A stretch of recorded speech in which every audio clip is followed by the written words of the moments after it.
मेरे प्यारे भारतवासियों, जय हिंद, जय भारत। मेरे दोस्तों, मेरे मित्रों, बच्चों, बुजुर्गों, भाइयों तथा बहनों, खुश रहो, मस्त रहो, स्वस्थ रहो। अक्सर हम देखते हैं कि हमारे संतों ने, हमारे महात्मा ने हमेशा यही आदेश दिए, यही पैगाम दिया कि किसी भी इंसान के साथ मुझे बुरा नहीं करना है। अर्थात हर एक इंसान के साथ मैं नेकी करते चला जाऊं।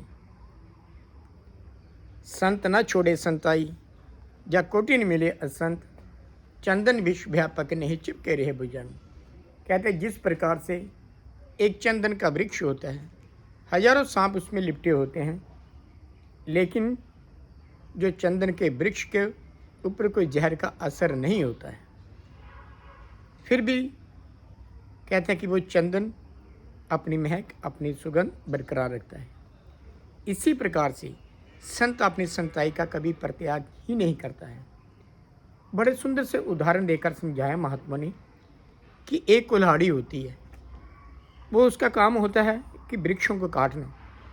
वो जब चंदन के वृक्ष को काटती है, कहते हैं कि चंदन का जो वृक्ष होता है वो अपना स्वाद नहीं छोड़ता है, अर्थात काटने वाली कुल्हाड़ी को भी वो सुगंधित कर देता है। वो वृक्ष कुल्हाड़ी को भी सुगंधित कर देता है, जो वृक्ष होता है चंदन का। इसी प्रकार से कहता है कि अपने कर्मों के अनुसार उनको फल भी प्राप्त होता है। चंदन जो होता है वो अपनी महक, अपनी सुगंध सबको देता है, और लोग उसको माथे के ऊपर तिलक लगाते हैं। वो लोगों के माथे के ऊपर होता है, अर्थात जो विवेकी इंसान होते हैं उसका तिलक लगाते हैं ताकि मस्तक ठंडा रह सके। दूसरी ओर एक कुल्हाड़ी होती है, उसको बार बार आवे में डाला जाता है, अग्नि में उसको रखा जाता है। तो कारण क्या होता है, सज़ा उसको क्यों मिलती है ऐसी? क्योंकि उसका कर्म ही वृक्षों को काटना होता है।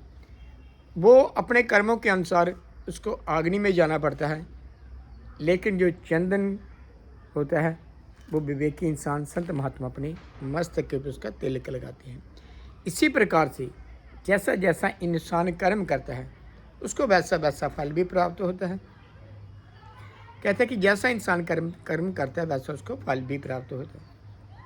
वो बड़े सुंदर से अल्फाज हैं कि भोया पेट बबुल का तो आम कहाँ से खाए।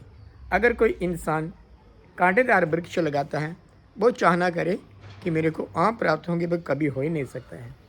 अर्थात सतगुरु धरती धर्म की, जहाँ कोई विजय त्यह फल पाए।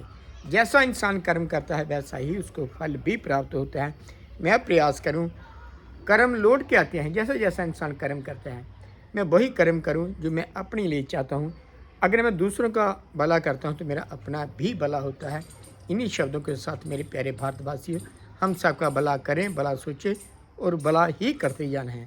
जय हिंद, जय भारत।